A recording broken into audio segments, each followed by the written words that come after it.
Ici Saint-Étienne-Loire, 100% synthé. 19 juin 2025, début de la saison pour les hommes d'Éric Orneland et 29 mai 2026, dernier match de barrage pour les joueurs de Philippe Montagny après leur succès face à Rodez.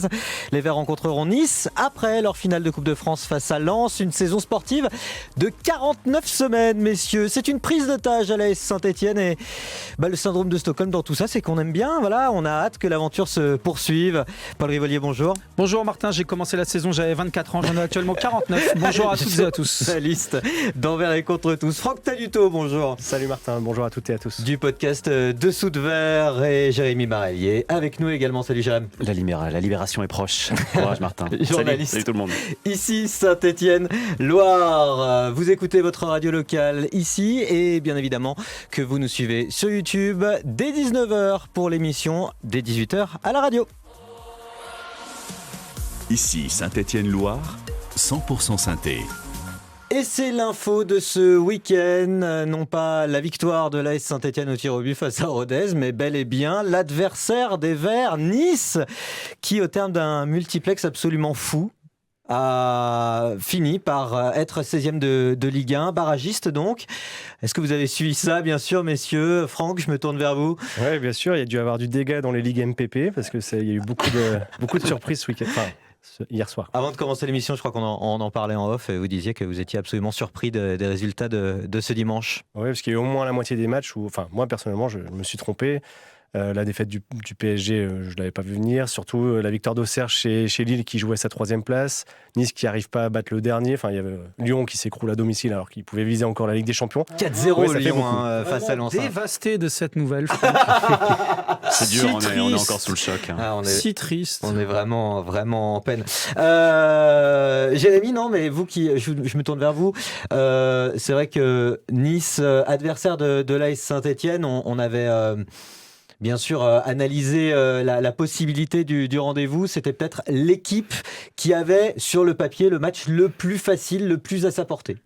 À sa portée, oui, sans doute, avec la réception de Metz qui n'avait plus rien à jouer dans cette dernière journée de Ligue 1. Metz déjà condamné, Metz à la cave, qui n'a pas gagné un match depuis des mois. Et cette équipe de Nice, elle a prouvé pourquoi elle en était là aujourd'hui, pourquoi elle se retrouvait barragiste. Oui, sur le papier, c'est une équipe qui a des noms, des individualités de très bonne facture pour la Ligue 1, des Eli Wahi, des Jonathan Klaus, des Morgan Sanson, mais collectivement, il y a de grosses difficultés.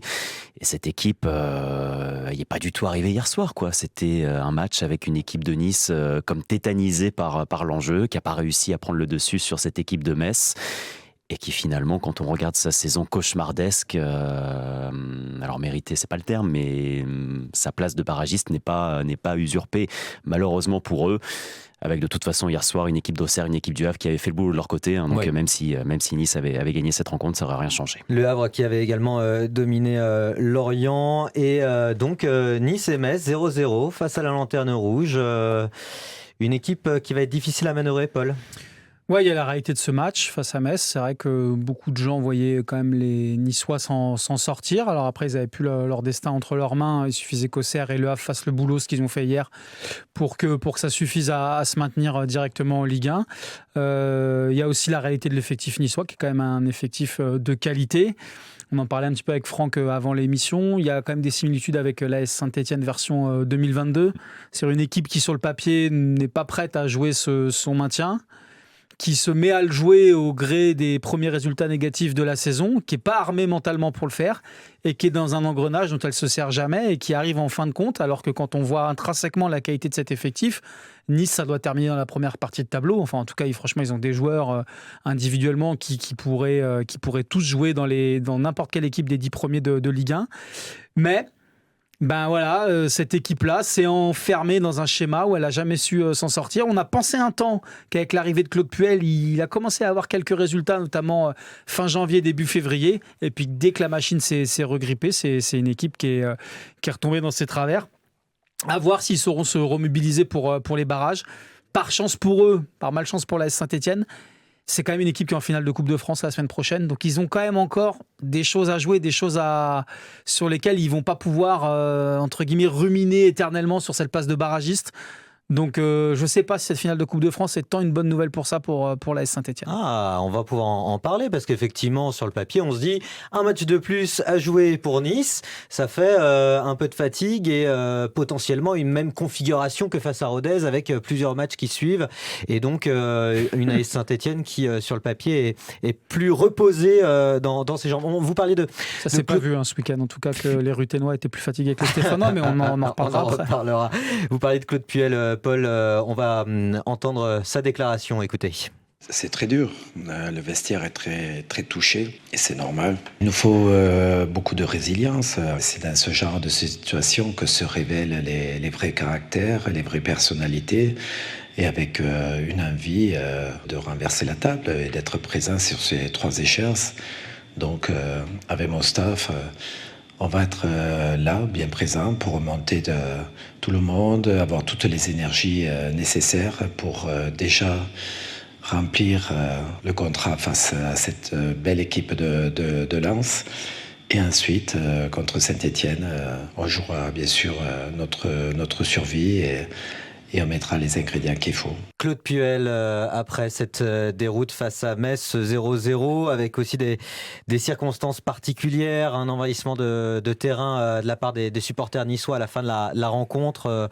On va en reparler et on va entendre Jean-Pierre River aussi qui en touchera 2 mots. Mais avant ça, Claude Puel, je crois que ça dit quelque chose, Franck. Ça me parle, non Ah bon ? Ouais, je suis pas sûr. Hein. Vous êtes sûr ? Il a pas été vert un jour dans sa vie. Il n'a pas laissé, je pense, un grand souvenir, ou en tout cas, s'il en a laissé un, il ne doit pas être super positif dans la mémoire des supporters. Dites-nous un petit peu. Il est arrivé à une période qui économiquement était déjà compliquée, donc c'était pas simple pour lui. Si on enlève le derby qui était son premier match gagné à la 90e minute, je suis pas sûr. Si, à la finale de la Coupe de France, évidemment, je suis bête, mais on peut pas dire qu'il a donné beaucoup d'émotions, en tout cas que son équipe a donné beaucoup d'émotions aux personnes qui se rendent à Geoffroy Guichard à ce moment-là. Un match qui s'annonce explosif, donc, Jérémy ? Explosif, oui, avec Claude Puel. Sans Claude Puel, ça l'aurait été bouillant de toute façon pour l'avenir de l'AS Saint-Etienne, déjà d'une. Mais oui, Claude Puel, les dernières images qu'on a en tête de lui à l'AS Saint-Etienne, ce ne sont pas des images positives. Cette saison 21-22, avec un départ... tout début d'année, je crois. Fin d'année, c'est ça pour Claude Puel, après une dernière déroute à domicile face à Rennes, un 5-0 encaissé, une dernière place au classement. Il n'y a pas grand-chose qui allait à la SS à ce moment-là. Ça a fini par cette descente en Ligue 2 et ce barrage perdu, on s'en souvient évidemment, face à Auxerre. Claude Puel qui... a coupé du foot après. Il a été en dehors des bancs de touche pendant 4 ans. Il a décidé de revenir à Nice pour sauver le club niçois où il était déjà passé cet hiver, juste après un match de Coupe de France face à nous, face à Saint-Etienne. Et le paradoxe de cette histoire-là aujourd'hui, c'est qu'on a un Claude Puel qui va devoir sauver Nice face à la Saint-Etienne. C'est une histoire assez incroyable quand même quand on met tout ça bout à bout. Paul. Ouais, après sur le passage de Puel à Saint-Etienne, il y a énormément de choses à dire. Je rejoins Franck sur un point qui est hyper important. C'est qu'il est arrivé, je pense, à la mauvaise période. Je suis persuadé que Claude Puel, à une autre époque, aurait pu réussir à Saint-Etienne, mais il est arrivé dans un club qui était à l'agonie financièrement, qui a fait les bons choix aussi. C'est-à-dire que c'est un club, je pense à l'époque, qui a eu les bonnes infos, notamment sur le fiasco de Mediapro, à savoir un non-paiement des droits télé par le géant espagnol. Donc les Verts ont fait de la prévention en vendant leurs meilleurs éléments, notamment Fofana, pour plus de 30 millions d'euros à Leicester. Donc il n'a pas eu une équipe compétitive, il n'a pas eu les moyens de recruter des joueurs pour l'être. Et puis après, il y a aussi quand même à mettre à sa décharge un management un peu rude, on va dire, notamment à l'égard de certains Paul, cadres. Ok, il y a cette finale, il n'est peut-être pas arrivé à la meilleure des périodes, mais il y a forcément le dossier Ruffier. Surtout le dossier Ruffier. L'histoire des claquettes peignoirs. Après ça. Mais surtout le dossier Ruffier, finalement, c'est presque emblématique de sa période à Saint-Etienne. Mais c'est aussi, je trouve, révélateur de l'homme qu'il est. Obstiné, fier. Et il est tombé face à lui, sur un Ruffier qui était probablement dans le même état d'esprit à ce moment-là. Les deux hommes ne se sont jamais compris et c'est la Saint-Etienne qu'on a pâti. Revenons à l'OGC Nice et à ce club qui, donc, effectivement, est barragiste au terme de la dernière journée de Ligue 1. Jean-Pierre River également s'est exprimé au micro. Écoutez. Écoutez, les incidents, d'abord, je les regrette. C'est bien dommage parce que, sincèrement, tout le monde a vu cette saison. Tout le monde a mal vécu cette saison. On peut avoir beaucoup d'aigreur, beaucoup de colère, tout ce que l'on veut, mais elle n'est pas finie. Voilà. Il nous reste 2 matchs de Ligue 1, certes très compliqués, Mais ils sont là. On aurait passé 2 matchs-là, je vous dirais, ça y est, c'est fini. Là, c'est pas fini. Et tant que c'est pas fini, il faut y aller. On verra comment on joue, si c'est à huis clos, si c'est pas à huis clos. Moi, ce qui m'importe maintenant, c'est d'essayer de gagner ces 2 matchs. Ou du moins de sortir gagnant de ces 2 matchs. Il n'y a que ça qui est important. Et moi, je suis d'autant plus déçu, si vous voulez, que passé 15 ans dans ce club, je reviens juste pour donner un coup de main en espérant et puis on n'y est pas arrivé. Mais parce que la situation était malheureusement très difficile, mais on n'est pas encore mort. Co-président du club niçois, Jean-Pierre River, qui s'exprimait sur cette fin de saison qui n'est pas finie. Ils n'ont pas décidé de laisser passer leur occasion de maintien, les Niçois. Heureusement pour eux, oui. Heureusement qu'ils ne vont pas laisser passer cette chance-là, les joueurs de Claude Puel et de Jean-Pierre River, avec un élément important dans leur déclaration. Est-ce que c'est un élément de langage ou pas ? Libre à chacun de l'interpréter, mais c'est que cette finale de Coupe de France, quelques jours avant les barrages, ils n'ont pas envie de la bazarder. Ils n'ont pas envie de la laisser passer, même si la priorité, évidemment, pour tout club, c'est de se sauver dans son championnat et pour Nice de se sauver en Ligue 1. A priori, ils affichent au moins l'envie de jouer cette finale de Coupe de France. À voir quel impact ça aura sur la suite. Tu préfères gagner la Coupe de France, aller en Ligue 2 ou perdre la Coupe de France, aller en Ligue 1 ? On peut peut-être demander à Reims ce qu'ils en pensent la saison dernière, qui ont tout perdu. Franck, la réponse malheureusement, je ne lis pas encore. Eux préfèrent les deux, bien sûr. Mais si tu devais faire un choix. Je pense qu'économiquement, c'est une survie en Ligue 1 qui est prioritaire. Une Coupe de France, c'est un titre, ça remplit un peu l'armoire à trophées, mais dans le fonctionnement économique d'un club, une descente, on le sait très bien ici, c'est quand même très difficile de s'en relever. Ouais. Et puis attention, cette finale de Coupe de France, elle peut vous changer une dynamique totale en cas de victoire de Nice, ce qui est possible sur un match évidemment. Tout ce qu'on peut dire aujourd'hui sur ces images de stade envahi d'un club en crise totale, vous gagnez cette Coupe de France-là, vous arrivez reboosté, regonflé 3 jours après à Geoffroy Guichard. Oui, c'est pas faux, c'est pas faux. Mais après, l'équipe aussi, on l'a dit au début, est en crise. Alors effectivement, il y a quand même des individualités. Parlons peut-être de celle-ci. Vous avez cité Jonathan Clauss, Eli Wahi également. Qui sera Jérémy. suspendu pour le match aller. C'est ce que j'allais dire, suspendu parce qu'il a collecté un 5e carton jaune sur cette rencontre face à Metz, Paul. Ouais, c'est ça. 5 cartons jaunes. On en a un qui est coutumier du fait à Saint-Etienne, c'est Augustine Boaquier. Voilà, donc là, c'est Eli Wahi qui, normalement, après c'est toujours pareil, on va attendre quand même l'officialisation de la commission mercredi soir, sera suspendu pour le match aller du côté de Geoffroy Guichard et non pas pour le match de Coupe de France, parce que vous savez, les sanctions prennent effet le mardi suivant la commission. Ça sent quand même... il y a quand même du positif à retirer de cette situation. Pas d'Eli Wahi au match aller, mais un envahissement de terrain à la fin du match face à Metz. Et en plus, donc du coup, peut-être pas de supporters niçois pour le match retour. Il y a quand même pire configuration pour la Saint-Etienne pour ces barrages. C'est justement ça qui me fait peur. Vous avez, ce que je veux dire, vous avez oublié la donne la plus importante dans cette équation. C'est la Saint-Etienne. Non, mais bien sûr. Mais c'est vrai. Encore une fois, on sait dans quoi cette équipe peut tomber malheureusement. On en a parlé chaque semaine depuis le début de la saison. Cet excès de confiance, se croire arriver peut-être un peu trop vite et à se dire que cette équipe de Nice est en crise. Donc si on est à 99% et non pas à 100%, ça passera pas. Encore une fois, cette équipe de Nice, alors c'est un contexte totalement différent, ça n'a rien à voir, mais on l'a joué cette saison en Coupe de France. Cette équipe de Nice, elle restait sur 9 défaites de suite, je crois, ou même plus, je sais plus. 8, je crois, c'était 8 matchs. On les a relancés en tout cas. Et on les a relancés. Comme on a relancé. C'était l'équipe B en plus. C'était l'équipe B Nice. Et en se satisfaisant, après la défaite, d'avoir fait un match youpi en rivalisant avec une équipe de Ligue 1, bis. On ne sait pas en fait. Mais non, mais c'est vrai, Franck. Cette donnée-là de l'équipe stéphanoise, ce qui peut lui passer par la tête avant Nice, ce sera aussi la donnée principale de cette. Elle est totalement imprévisible. On l'a vu quand Philippe Montagnier est arrivé, 5 victoires d'affilée. Tout le monde la voyait finir marcher sur ce championnat en PSG de la Ligue 2. Résultat, derrière, il y a un match nul, une autre victoire, et puis 3 défaites chez des adversaires qui étaient à portée, semble-t-il, et ça relance tout. Messieurs, ce qui est fou, c'est que quand même, on parle de Nice depuis le début de cette émission, alors qu'on est quand même une émission sur l'actu des Verts. Et donc, on va bien évidemment parler de cette rencontre face à Rodez, qui nous a fait vibrer jusqu'à la fin de la rencontre du match. Vous écoutez ici Saint-Etienne-Loire, vous regardez 100% Saint-Etienne. Brice Mauve, le sauveur de l'AS Saint-Etienne. C'est factuel. C'est quand même Brice qui a réalisé les 2-3 arrêts très importants. Mais qui fera fermer la bouche à beaucoup de monde.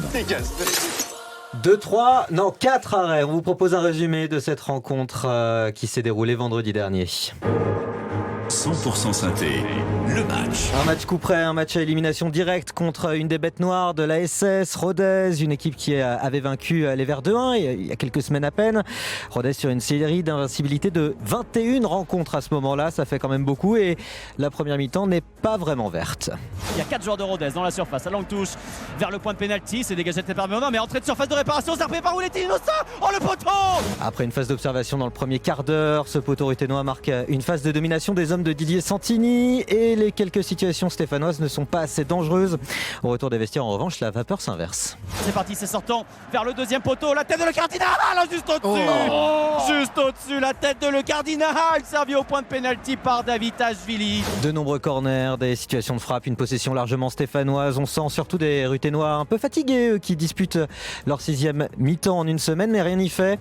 Et au bout du suspense, les deux équipes filent au tir au but. La pression est terrible, les frissons sont présents, pas le choix, les Verts doivent passer par cette étape pour accrocher les barrages. À la fin du match, Brice Maubleu remplace Gauthier Larsonneur dans les cages. Et là, c'est festival. Le coup de sifflet de l'arbitre, Magnin, c'est parti. L'arrêt! Ouais! L'arrêt de Maubleu. C'est parti pour Lipinski. Oh l'arrêt! Brice Maubleu, le héros. Brice Maubleu, encore. Dès le 2-0, dès le début des tirs au but, mais Benold rate son passage. Plus qu'un but d'avance et à la balle de match de Mouefek. La concentration, l'élan d'Ayman, allez vas-y c'est parti. Oh l'arrêt du gardien. 3-3 au tir au but, la pression remonte, les Aveyronnais aussi. 4-3, 5-4, puis 6-5 pour eux, à chaque fois les Verts recollent. Maubleu doit absolument arrêter un 3e penalty. Le coup de sifflet de l'arbitre. Allez Brice. Calves. Ouais, l'arrêt de Maubleu. L'arrêt de Maubleu. Impérial, et ce n'est pas fini car notre star iséroise met aussi le pied à la patte. L'élan de Maubleu. Oui, oh non, l'arrêt. L'arrêt. Dernier tireur de Rodez, c'est parti pour Laurent. L'arrêt. Ouais. L'arrêt de Maubleu. C'est parti pour Nader. Je suis capable de pleurer. Ouais.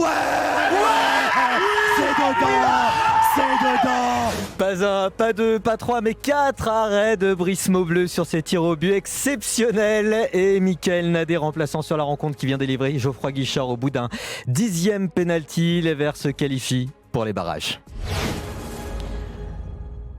Un seul mot, un seul chant, messieurs, je crois. C'était évident.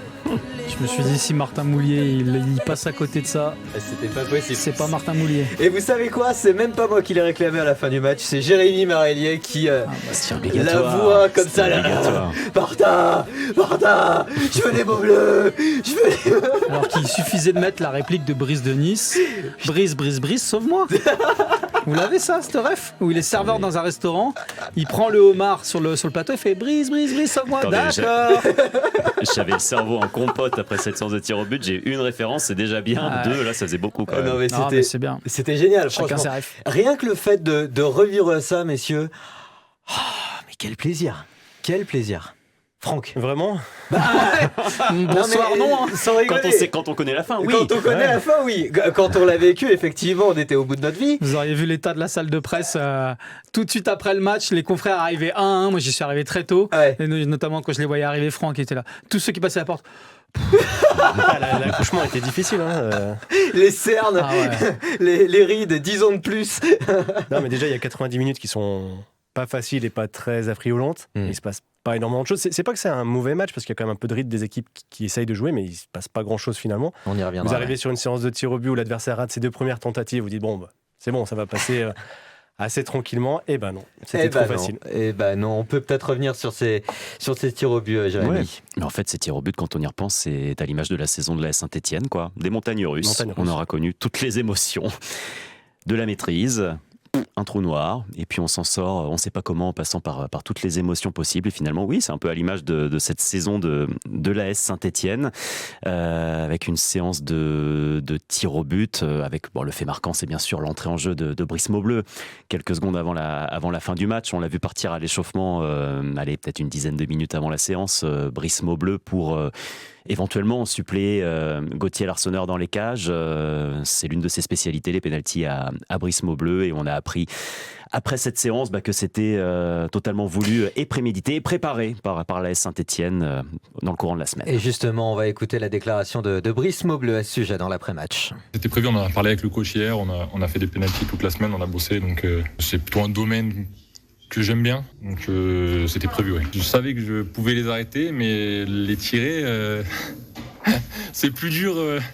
C'est plus dur que ça en a l'air. J'ai raté, j'ai mal frappé. Après, le gardien il fait un bel arrêt. Donc derrière, j'étais obligé de l'arrêter sur celui qui venait. Donc non, c'est un exercice difficile. De toute façon, moi, je bosse depuis 2 ans pour être prêt pour l'équipe. Donc forcément, oui, on espérait tous être en vacances la semaine dernière en montant directement. Ce n'est pas le cas. Et il va falloir aller plus loin. Et aujourd'hui, j'ai fait le job. C'est tout. Ouais, c'est tout. Non, plus quand même. Il a fait le job. Il a qualifié Saint-Étienne à lui seul, Paul. Ouais, c'est vrai que le scénario aurait été encore plus beau, si je puis dire, s'il avait marqué son tir au but. D'ailleurs, il a été le premier surpris. C'est Zuriko Davitashvili, un peu tout seul, qui a pris la décision de faire tirer Maubleu à ce moment-là. C'était pas lui qui était prévu dans la hiérarchie. Ça devait être Nadé, puis Pedro, puis Maubleu. Et là, l'histoire était tellement belle, dans l'euphorie du truc, je pense qu'ils se sont dit, c'est bon, de toute façon, il est sur un nuage, il va la rentrer. Bon, ça a failli quand même mal tourner. Chapeau à lui, notamment, de se reconcentrer tout de suite pour faire l'arrêt d'après. Et je voudrais qu'on parle quand même de ces 4 arrêts. Les 2 premiers sont monstrueux parce qu'il ne bouge pas de sa ligne. Il va vraiment chercher le ballon très loin. Et les 2 derniers sont un peu différents. Il laisse traîner son pied arrière très très loin, collé à la ligne, et tout son corps s'avance, ce qui fait qu'il réduit l'angle de frappe alors Maxime Gédras, vous l'expliquerez sans doute mieux que moi, Maxime Gédras, notre consultant, qui est gardien de but à l'ES Vosges, mais ce qui fait que du coup, il réduit l'angle de tir du tireur, et il est très impressionnant. Et d'ailleurs, l'arbitre de la rencontre, parce que pour avoir regardé cette séance comme beaucoup de supporters stéphanois plusieurs fois, à chaque fois appelle la VAR pour savoir si Maubleu n'a pas bougé de sa ligne. Et on a vraiment l'impression qu'il quitte sa ligne, mais non, il a toujours un bout de pied qui traîne derrière, et c'est comme ça qu'il sort 4 arrêts dans une séance. C'est magnifique. À noter, et je termine mon intervention là-dessus, que l'AS Saint-Étienne n'avait plus gagné une séance de tir au but depuis 2016. C'était un match à Raon-l'Étape. C'était un Stéphane Ruffier ce jour-là qui avait écœuré les joueurs de l'Est. Ah, ça c'est sympa. Une sortie célèbre de Stéphane Ruffier à l'encontre des joueurs amateurs à l'époque. Que vous allez bien évidemment relayer. Il s'était fait chambrer pendant tout le match, Ruffier, et il avait dit au dernier tireur en sortant son penalty, tiens, tu me regarderas en Coupe d'Europe la semaine prochaine. Du Stéphane Ruffier tout craché. Non mais c'est peut-être aussi, merci pour la stat Paul, je l'avais pas, mais ce qui relance peut-être le fameux débat, et désolé d'y revenir, mais je pense que c'est ce que beaucoup de supporters relèvent, le débat Larceau ou Maubleu dans les cages pour les barrages. Jean-Philippe nous le disait pendant le direct que je retrouve. Jean-Michel, pardon, pas Jean-Philippe. Maubleu devrait jouer les barrages, nous a-t-il dit sur le WhatsApp de la radio. Il n'est pas le seul à nous l'avoir dit. Beaucoup de supporters nous ont appelés et nous ont donné exactement ce même son de cloche. Franck, votre avis? Par rapport à ce que Philippe Montagnier nous dit régulièrement, je ne le vois pas sortir son gardien titulaire et capitaine s'il est à 100%, c'est-à-dire s'il a plus de pépins à son genou, puisqu'il s'est quand même assis par terre juste avant de sortir. Oui, après, est-ce que c'était pour l'image? Est-ce que on en saura plus? C'était peut-être pour que justement le changement se fasse avant. On en reparlera avec le coach, mais je ne vois pas se dédire, et puis c'est quand même son capitaine, c'est pas seulement le gardien de but, donc ce serait une décision très forte de l'écarter. Il l'a fait quand même avec Michael Nadé, qui avait démarré les 33 premières journées de championnat, qui est sur le banc depuis 2 matchs, donc il en est capable. Olivier Dalloglio l'avait fait aussi avec Anthony Briançon il y a 2 ans, 3 ans. 2 ans. Ça, avec Batou, ouais. Donc c'est pas impossible, mais pour moi ça me paraît peu probable. Ouais, le poste de gardien est particulier. Oui, il y avait eu ces changements-là sous Dalloglio, mais pareil que vous, Franck, je ne vois pas faire un changement. Est-ce que Gauthier Larsonneur a été coupable de quelque chose face à Rodez? La réponse est non. On ne peut pas non plus juger sur grand-chose, vu qu'il y a eu très peu d'occasions dans cette rencontre. Un ou 2 arrêts. Ouais, mais ouais, notamment. Voilà. Enfin, de première globalement, mi-temps, ouais. est-ce qu'il pousse aujourd'hui, si on met la prestation de Brice Maubleu de côté sur des pénaltys, qui est quelque chose de très particulier en dehors d'un match finalement, est-ce que Gauthier Larsonneur a été fautif face à Rodez? La réponse est non. Donc dans le raisonnement d'un entraîneur, c'est compliqué de se dire. Alors, je vais peut-être poser la question différemment. Est-ce qu'il faut attendre qu'un gardien soit fautif pour le mettre sur le banc par rapport à son secondant? Non, mais c'est une question de performance. Aujourd'hui, est-ce qu'il y a un réel écart de niveau entre Brice Maubleu et Gauthier Larsonneur? En tout cas, un écart de niveau significatif qui obligerait Philippe Montagnier, dans la réussite des barrages à venir, à bouleverser la hiérarchie des gardiens. Moi, je pense pas. Je trouve pas qu'il y ait une différence de niveau sur un match de 90 minutes entre Maubleu et Larsonneur. Et puis, quelque part, vous savez que maintenant, vous avez cette cartouche psychologique à imposer à l'adversaire, où si les Niçois, on les emmène au tir au but, laissez-le bien au chaud sur le banc de Brice Maubleu. Ouais, allez le faire s'échauffer à 20 minutes de la fin, et puis ça va cogiter, machin. Et puis, quand bien même il y a les pénaux, vous pas. Alors, c'est pas une science exacte, les pénaltys, on le sait, hein, mais vous partez quand même avec un petit avantage psychologique de plus, parce que les Niçois sauront que Brice Maubleu l'a déjà fait. Et garder un Brice à Nice en stock. Exceptionnel. Oh là là, la main qui se tend, c'est magnifique. Non, très belle. Très. Non, mais franchement, il y a du niveau dans cette émission. Elle était pas évidente. Hein. Non. Ça fait 3 jours que je cherche à la placer quelque part. J'ai déjà réussi, donc merci. Une confiance quand même accumulée, effectivement, sans parler de tir au but et de garder la cartouche Maubleu sur le banc. 6 tirs au but, il y a une confiance accumulée aussi pour ceux qui ont marqué les pénaltys et même toute l'équipe à l'issue de cette rencontre. Vous ne pensez pas que ça peut faire du bien à cet effectif-là d'avoir emporté ce match face à Rodez dans ce scénario-là? C'était quoi la phrase de Montagnier en conf? Dans victoire difficile, il y a victoire. Voilà. Et le meilleur remède, c'est la victoire. Voilà. Ça aussi, phrase de Philippe Montagnier. Alors, je pense que c'était une phrase de Sénèque, non? Vous commencez à le connaître. Très fan de Sénèque, Philippe Montagnier. Vous êtes stoïcien, Martin Moulier? Non, je suis apprenti. Mais ça fait combien de temps qu'ils n'ont pas sorti un disque Sénèque? Moi, je ne connais pas. C'est pas des musiciens? Allez, peut-être c'était très drôle. Un petit bémol, un petit coup de gueule quand même à apporter. Je crois que Paul, vous vouliez le véhiculer, ce petit coup de gueule face à... on revient pas sur le match des Verts, là? Aux attitudes de Parce que quand même le gros coup de gueule, c'est parce qu'effectivement, il y a une lecture... Bernauer-Stassin, vous voulez qu'on en parle maintenant? On est sur la séquence tir au but, on reviendra sur le match juste après, mais c'est vrai que Bernauer-Stassin, on a vu qu'il y avait eu des échauffourées à la fin de la séance de tir au but. Il y a eu un attroupement, on n'a pas trop compris ce qui s'est passé dans un premier temps, nous, depuis la tribune de presse. On a pris des renseignements auprès du service communication de l'AS Saint-Etienne à la fin du match, qui nous a expliqué que Kevin Pedro, en réponse à ce que Arconte avait fait lors du barrage face au Red Star, Saint-Etienne, on arrive, Kevin Pedro était parti chercher le poteau de corner pour célébrer, c'est un peu ce qui avait déclenché tout ça. Bon, je ne vous cache pas que cette version-là, c'est pas que je ne l'ai pas cru sur le moment, mais ça ne correspondait pas à ce que moi j'avais vu de mes propres yeux.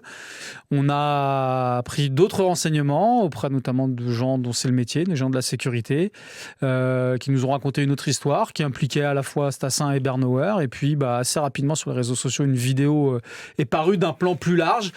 Et tout de suite, après le tir au but de Mickaël Nadé, vous avez toute une équipe d'un pan qui court féliciter son gardien. Un joueur, Zoriko Davitashvili, de manière très classe d'ailleurs, je tiens à le souligner, qui va serrer la main au Ruténois un par un. Et 2 joueurs, Stassin et Bernauer, qui ont comme premier réflexe d'aller vanner Arconte, qui a été exécrable tout le match. Arconte, c'est pas un problème.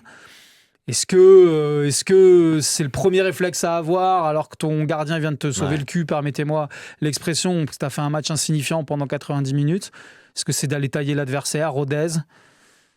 Normalement, quand on vanne, c'est le petit qui vanne le gros. Voilà. Bon, après, ça reste du foot. Si le mec a été exécrable, je comprends qu'on ait envie de le tailler, qu'on ait envie de le vanner. Est-ce que c'est le premier truc que moi j'aurais fait personnellement? Non, je serais d'abord sauté dans les bras de Maubleu. Je suis pas sûr.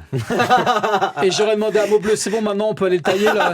Celui qui nous a pendant 90 minutes. Est-ce que maintenant on peut aller le vanner? Maintenant viens, on va le vanner. Est-ce que c'était le bon moment? Ouais, c'est dommage. Ouais. C'est dommage pour l'image parce que c'est vrai que c'est un instant où la célébration doit être collective. Et c'est vrai que. Et je suis un peu long, désolé là-dessus, bien mais sûr. L'autre image qui me dérange, c'est qu'en fait, il taille. Et il recule de 10 mètres tout de suite pour aller se cacher derrière les copains qui sont en train de célébrer parce qu'ils n'assument pas ce qu'ils sont en train de faire et parce que les mecs de Rodez avancent sur eux. Donc, si tu le fais, on a vu d'ailleurs Halilhodžić hier, du côté de Nantes, si t'es costaud, reste en place, tu vois. Tu tailles, ok, vas-y, vanne-les, mais reste en place. Vanne pas et va pas gâcher la célébration de tes copains qui sont 20 mètres plus loin, en train de célébrer avec le COP pour aller te cacher derrière eux, parce que c'est ça qui a créé l'attroupement derrière. C'est du coup les Steph qui étaient en train de célébrer sont revenus vers Stassin et Bernauer pour les sortir du truc, voilà. Bon, ça s'est plutôt bien fini, parce que Didier Santini a beaucoup échangé avec Lucas Stassin et tout ça. C'est un non-événement, on en parle beaucoup, mais c'est un non-événement.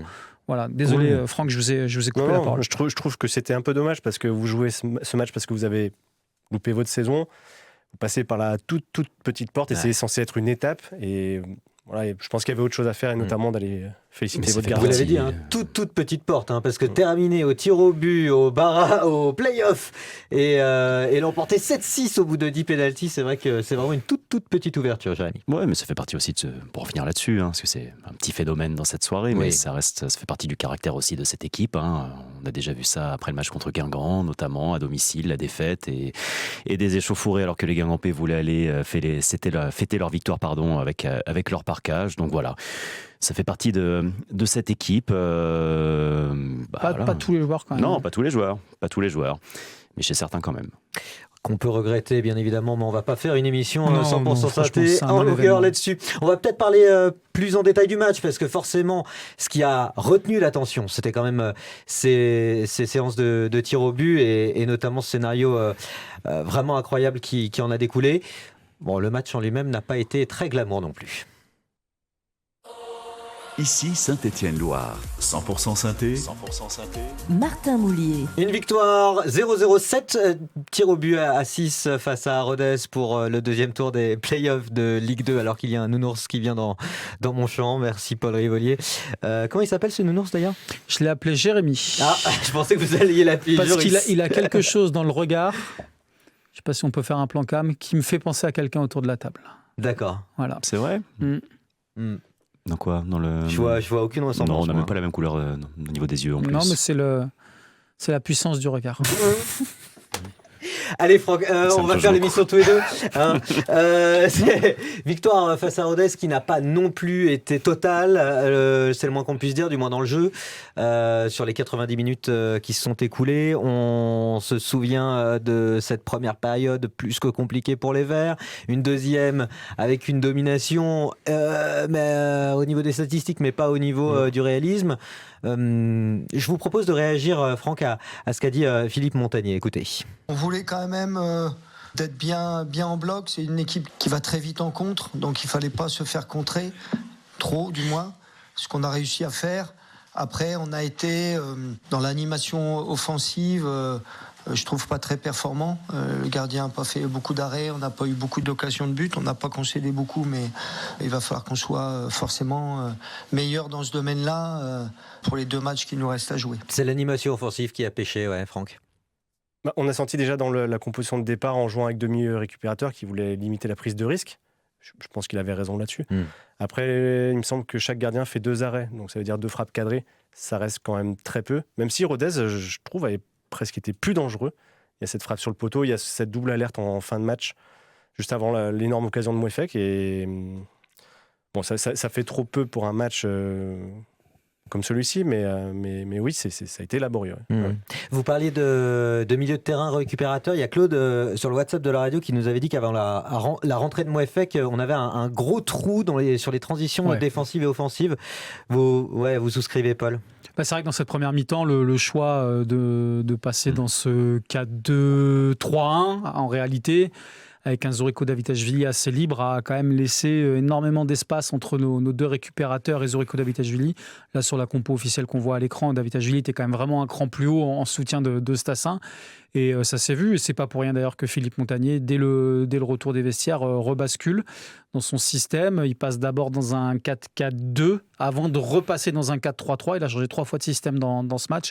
Donc c'est vrai qu'il y avait pas mal d'errance à ce niveau-là. Je pense que les Verts ont été surpris par un truc, c'est qu'ils ne s'attendaient pas forcément à ce que Rodez les laisse venir tant que ça. L'idée de base, à mon avis, de ce 4-2-3-1, c'était justement d'aspirer Rodez et de les punir en contre. Sauf que les Ruténois ne sont pas du tout venus dans cette optique-là, chose qu'ils avaient fait il y a 3 semaines quand on les avait joués. On sentait une vraie partie d'échec tactique en première période, avec chacune des équipes qui essayait d'aspirer l'autre, de la laisser venir à elle pour placer des contres et des transitions qui pouvaient perturber son adversaire. Sauf que ça a été compliqué un peu de part et d'autre, même si Rodez, lors des 45 premières minutes, avait pris un petit ascendant quand même, et qu'on sentait que du côté stéphanois, ça tenait un peu sur un fil, notamment sur c'est toujours la même chose, le latéral droit de Rodez qui faisait une transversale dans le dos de Pedro, ou alors de l'autre côté dans le dos de Benold, avant que ça débouche sur des centres. Ça a résisté pendant la première période. Et après, Philippe Montagny a rectifié rapidement le tir, ce qui est positif, avec un David Tajvili qui a été plus performant sur un côté, la rentrée d'Ayman Mouefek aussi qui a permis de trouver un équilibre, et un Mouefek performant aussi dans ce rôle de percussion au milieu de terrain entre le milieu et la défense de Rodez. Alors si on veut voir le verre à moitié plein, on peut se dire que la SS n'a pas encaissé de but et a concédé finalement très peu d'occasions face à Rodez, ce qui est bien, ce qui est positif face à une équipe invaincue et invincible, qui est toujours invaincue depuis le mois de novembre en championnat. Mais il y a beaucoup de travail à faire au niveau offensif pour espérer quelque chose face à Nice. Enfin, il y a des stats qui sont parlantes. Une par exemple, Lucas Tassin, un seul petit tir.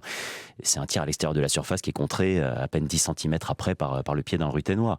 Face à Nice, ce sera insuffisant pour espérer quelque chose. Franck, vous vouliez ajouter ? Oui, ce qui peut expliquer la difficulté, notamment en première mi-temps, c'est peut-être la question du profil meneur de jeu, qui est un poste qu'on voit de moins en moins dans le foot.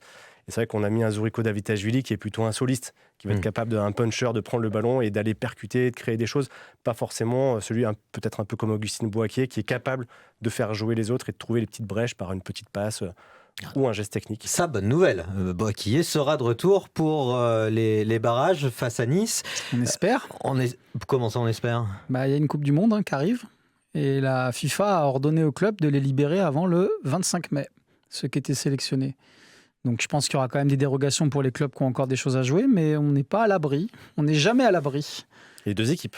Les deux équipes, oui, parce que les Niçois sont d'ailleurs plus concernés que les Stéphanois. Mais il faudra quand même suivre un petit peu cette histoire de la FIFA et des dérogations qu'il pourrait y avoir pour les joueurs sélectionnés. Pour le moment, Ebenezer Hanan et Augustin Boaké avaient été présélectionnés pour un match amical qui se déroulait cette semaine. Donc ils ne vont pas y aller.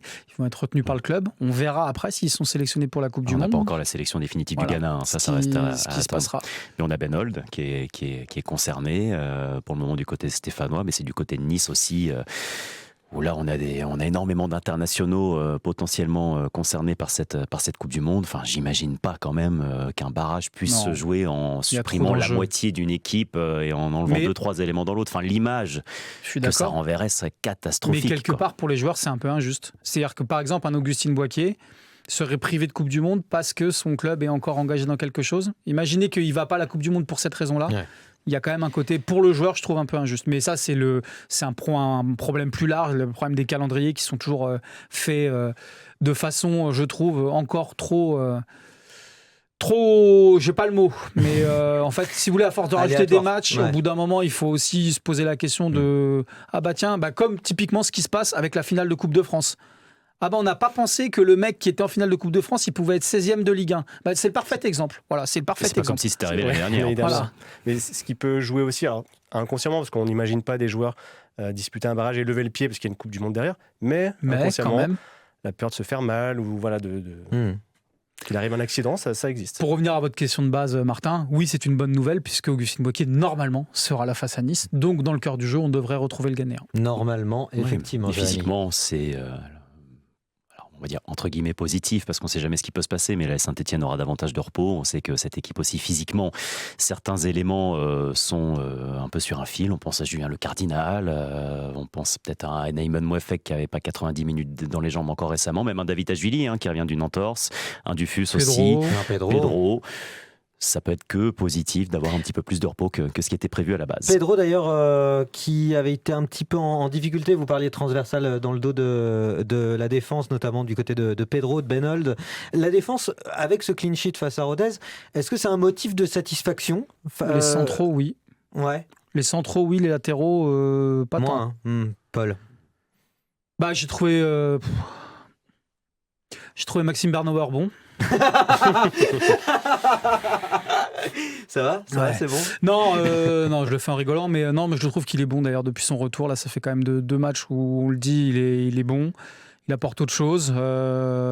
C'est très complémentaire avec Julien Le Cardinal. J'ai trouvé 2 joueurs très bons. Pedro et Holt m'ont pas transcendé sur ce match. Après, c'était des éléments forts des précédentes semaines, donc c'est peut-être la réalité d'un match. Sur ce match-là, j'ai pas trouvé que ça m'a... C'est à mettre en lumière aussi par rapport à l'adversité, une équipe qui utilise énormément les côtés avec leur 3-5-2, donc forcément que tes latéraux sont très exposés et qu'il y avait une prise de risque peut-être un peu limitée offensivement. Mais oui, je suis d'accord, enfin, le match de Bernauer, le match de Le Cardinal, ce sont 2 belles satisfactions. Je serais pas étonné qu'on revoie un Bernauer, Le Cardinal aligné face à Nice. En barrage. Le mot de la fin, Franck ? Oui, je pense qu'ils n'ont pas eu la tâche facile des 2 latéraux stéphanois, parce que Amiens avait déjà joué avec ce système et ça avait déjà été compliqué. Je suis surpris que ça n'ait pas mieux été anticipé par le staff stéphanois pour trouver peut-être, je sais pas, des prises à 2 ou autres. Il y a eu souvent des 2 contre 1 et ils s'en sont pas si mal sortis que ça, mais c'est sûr que notamment dans l'apport offensif, c'était un peu moins bien que... Ouais. Après, peut-être que ça a été anticipé, mais que Philippe Montagnier juste écoutait quand même ce qu'il aime, lui. Comme je dis souvent, l'obstacle et le chemin. Bah voilà, l'obstacle et le chemin. Donc il aime bien les obstacles. Donc le chemin, c'est de mettre Pedro, pas Benol. Comme ça, ils se font prendre et puis ça leur fait les pieds. Non, vous y croyez pas ? Oui, j'y crois énormément. Allez, 100% synthé qui se poursuit avec les top et flop. Maintenant, il faut nous écouter. Parce que là, on en a gros. Combien ?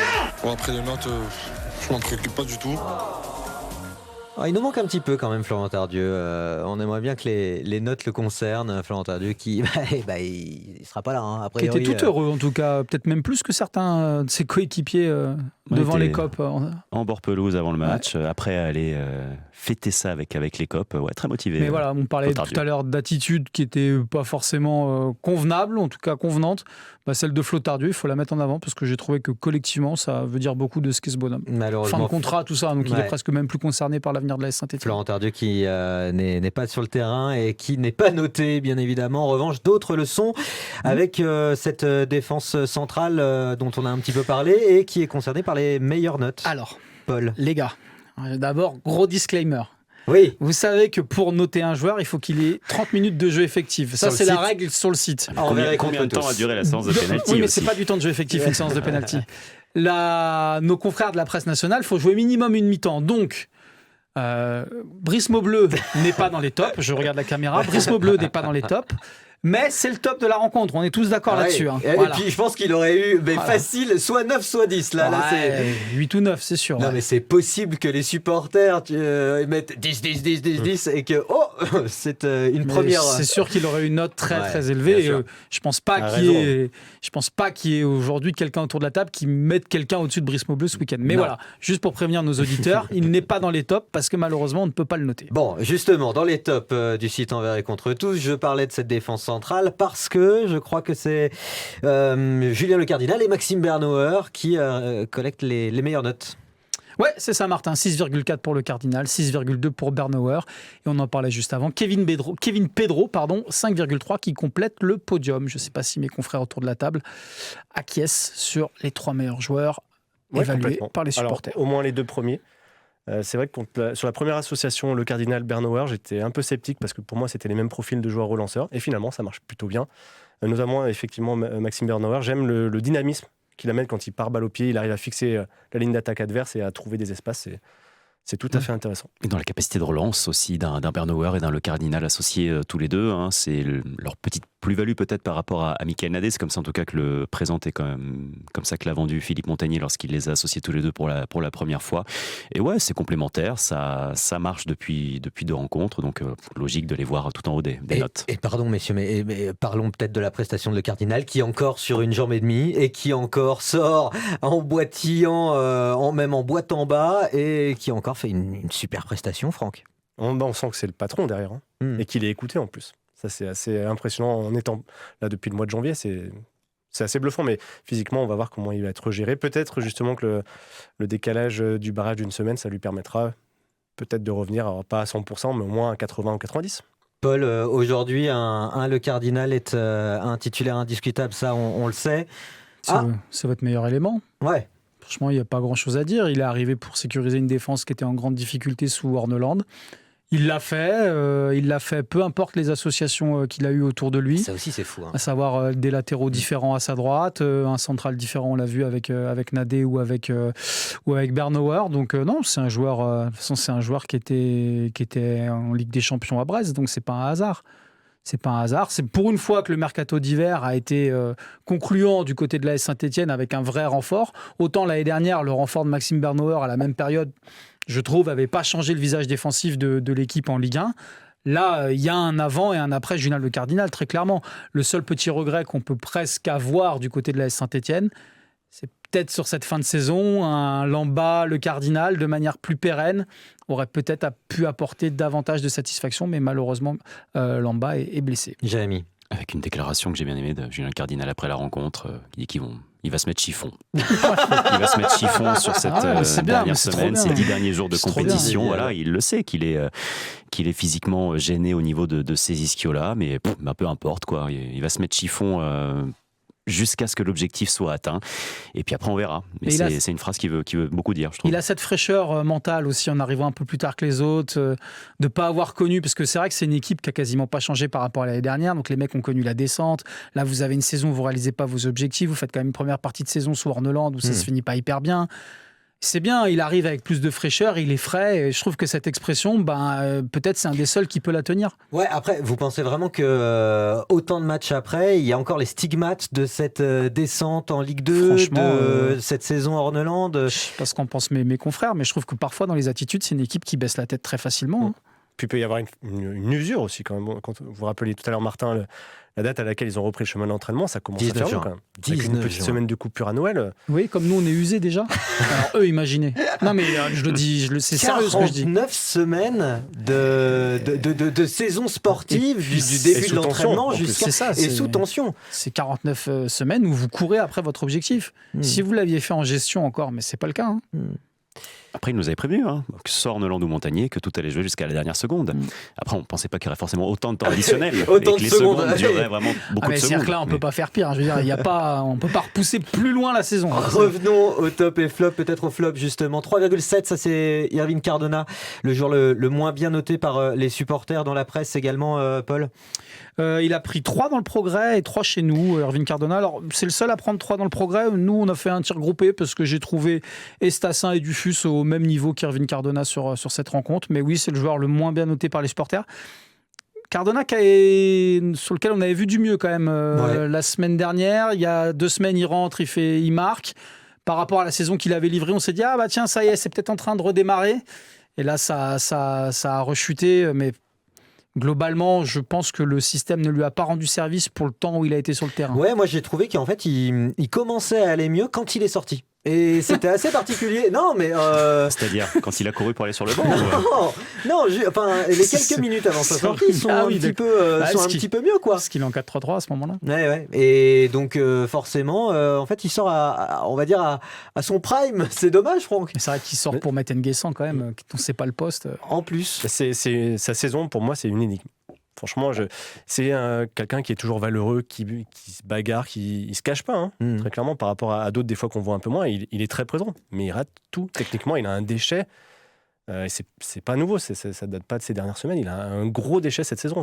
Après, il l'avait dit, me semble-t-il, que la paternité n'aidait pas. Voilà. Mais après, ça n'excuse pas tout. Il était le premier à le dire. Oui, pour rebondir sur ce que dit Franck, c'est fou. Et même contre Rodez, on sentait qu'il avait les jambes, Cardona, pour faire des différences, pour effacer ses adversaires. Moi, j'ai trouvé. Je trouve que justement, ce qui lui manque, vous avez cette action en première période. C'est le petit micro-kilomètre-heure qu'il a plus cette saison qu'il avait avant, qui lui permet de faire la diff. Peut-être. Il passe plus en vitesse. C'est pas forcément l'impression que j'ai. Je dis pas qu'il passe pas vite, évidemment, mais regardez l'action en première période où la SS se retrouve à 2 contre 2. La différence, elle est faite au début par Cardona et qui finalement, dans son dernier choix, entrée de surface pour décaler David Tajvili, n'y arrive pas dans son dernier geste, et ça c'est quelque chose. Non, il est quand même assez loin. Enfin, il n'y a pas forcément encore de bons choix à faire à ce niveau-là. Est-ce qu'il est incompatible? Il l'avait été passé un temps sous Orneland. Je me souviens qu'il n'avait aucune réalisation à son actif, mais il faisait plein de passes décisives. Par période, ouais. Non, mais c'est une question ouverte. J'y pensais. Est-ce que Est-ce que c'est un joueur qui est compatible avec le type d'avancante qui est Lucas Tassin? Ça peut être aussi une des raisons. Après, vous voulez que vous le rappeliez, Martin, il y a la paternité, il y a aussi cette sélection maltaise. Il y a beaucoup de choses qui sont arrivées dans la vie d'Irving Cardona qui fait que peut-être, franchement, ça s'excuse d'être papa, c'est crevant, de faire des déplacements. J'ai cru que ça s'excuse d'être papa. Non, mais je veux dire, si la phrase s'arrêtait là. Non, mais je veux dire, à un moment, on est des humains aussi. On peut comprendre que, mais encore une fois, comprendre qu'un jeune papa soit plus fatigué qu'un célibataire. Je trouve qu'il a des jambes. Il se cache pas, encore une fois, je redis ce que je disais tout à l'heure. Par exemple, Lucas Tassin, je trouve qu'il s'est un peu caché en deuxième mi-temps. Autant je l'ai vu mobile et impliqué en première, autant je trouve qu'il a disparu après la pause. Alors qu'Irving Cardona, à chaque fois qu'il a été sur le terrain, il se montre, il fait des appels, il court. Mais quand il a le ballon dans les pieds, ses centres n'arrivent pas. Dufus aussi, 4,1, troisième flop à égalité avec Tassin. Je l'ai trouvé catastrophique, Dufus. Et si j'avais été coach, il ne serait même pas rentré en deuxième période. J'aurais fait le changement avant. Je pense qu'il joue à un poste qui n'est pas le sien. Il est en plus sur son mauvais pied. Je pense qu'il a un pied gauche qui n'est pas fou. Ouais. Et c'est compliqué de déborder et de mettre des centres. Il aurait dû avoir ce profil à Zurico de rentrer, mais ce n'est pas son jeu. Plus que tout ça, messieurs, parce que c'est vrai qu'on parle de flop, de top, mais face à Nice, ça augure quoi alors, cet AS Saint-Etienne-là, quand on voit le contenu et les performances face à Rodez, ce 0-0 l'état, c'est insuffisant. Ouais. Voilà, en l'état, c'est insuffisant. Si vous prenez la prestation des Stéphanois face à Rodez, si vous faites la même face à Nice, même face à un Nice malade, vous allez vous faire ouvrir en deux, c'est une réalité. Même face à un Nice sans Eli Wahi. Même face à un Nice malade, même face à un Nice sans Eli Wahi, vous allez vous faire ouvrir en deux. Alors, les plus optimistes me diront, oui, mais regarde, hier, Metz, ils ont réussi à faire 0-0 face à Nice. Ok, mais je pense que Metz a livré une meilleure prestation face à Nice que nous, on en a livré une face à Rodez. Mais l'avantage de l'AS Saint-Etienne, c'est qu'elle ne peut que progresser. Je veux dire, non, mais on n'est pas sur une équipe qui chute depuis le début de saison. On est sur une équipe qui stagne. Les compliments de Paul Rivolier, c'est vous êtes nuls, donc vous pouvez progresser. Non, mais je n'ai pas dit qu'ils étaient nuls. Ne me faites pas dire ce que j'ai pas dit. Je sais. Mais c'est une équipe qui a elle-même les armes pour être meilleure. Et je pense qu'il n'y a pas il n'y a pas grand-chose. Je veux dire, à activer pour que cette équipe soit meilleure. 1,5 km/h d'Irving Cardona, un Lucas Tassin plus concentré en deuxième période. Et peut-être ne pas être dans la peau du favori pour démarrer une rencontre. Peut-être que ça va les aider, les Stéphanois. Jérémy. Je vais être optimiste, je vais penser à la prestation de Nice face à Metz. Voilà, ça va faire plaisir à Paul, donc j'ai évoqué ça. Non, mais oui, objectivement, il faut faire mieux, mais on sait qu'elle en a les moyens, cette équipe stéphanoise, offensivement en tout cas, de faire mieux que ça. Un Zurico David Tajuli, un Stassin, un Cardona, un Boakye, quand ils sont dans un bon jour, ça a tout à fait la capacité de perturber un bloc niçois. Mais au final, c'est le résumé de cette saison stéphanoise, et on le saura qu'au coup d'envoi, si on peut compter sur cet allant offensif ou pas. On espère, on va creuser les doigts et on continue cette émission 100% synthé, non pas avec l'équipe Fagnon, mais avec la réserve qui a accroché le maintien, et ça c'est une bonne nouvelle. Ici Saint-Étienne-Loire, 100% synthé. La réserve de l'AS Saint-Etienne a longtemps bataillé pour son maintien en National 3. C'est chose faite, Paul Rivolier. Ouais, ça a été difficile, mais les Stéphanois, à la faveur d'une victoire sur la pelouse de Caunes, 3-2, ont assuré leur maintien. Il fallait aussi un petit... Pour eux, pour le coup, ils avaient leur destin entre leurs mains, les joueurs de Sylvain Gibert. Mais vu que ça gagnait sur les autres terrains, à un moment où eux étaient un peu en difficulté, on a craint le pire, notamment en première période. Finalement, tout s'est bien goupillé. C'est une histoire qui se termine bien sur une saison qui a été quand même assez difficile pour la réserve, mais il y a plein de justifications qu'on va pouvoir donner autour de cette table et en tout cas c'est plutôt une bonne nouvelle pour la Saint-Etienne que son centre de formation soit représenté. Alors ils se maintiennent en N3 mais ils passent en N2. Oui, avec la réforme des championnats. C'est la même division, mais qui change de nom. Voilà. La Ligue 3 et la c'est pareil pour la Ligue de la Ligue 1, du coup, on passe aussi direct. Oui, parce qu'il y a la Ligue 0 qui est créée. Super.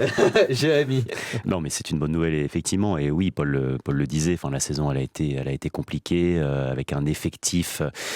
qui était toujours incertain, aléatoire on va dire pour l'entraîneur, pour cette équipe stéphanoise, et finalement un maintien décroché et la possibilité pour cette équipe en N2 d'avoir quelque chose pour ce club, j'entends, pour former ces jeunes, un outil pour s'aguerrir, pour les développer. Alors on sait que c'est pas forcément la priorité des clubs pro en ce moment, mais c'est quand même quelque chose de globalement intéressant. Franck. On sait que certains clubs arrêtent ces championnats de réserve, donc on verra la Saint-Etienne suit le mouvement ou pas, mais en tout cas, c'est une compétition qui permet aux jeunes de se confronter au foot d'adulte. Donc, ça fait un petit sas entre les championnats de jeunes et la Ligue 1, Ligue 2, mais avec des disparités quand vous n'avez jamais le même effectif, que vous avez des pros auxquels vous devez donner certains temps de jeu. Enfin, ça contraint vachement les entraîneurs des réserves. Est-ce que c'est toujours aussi intéressant ?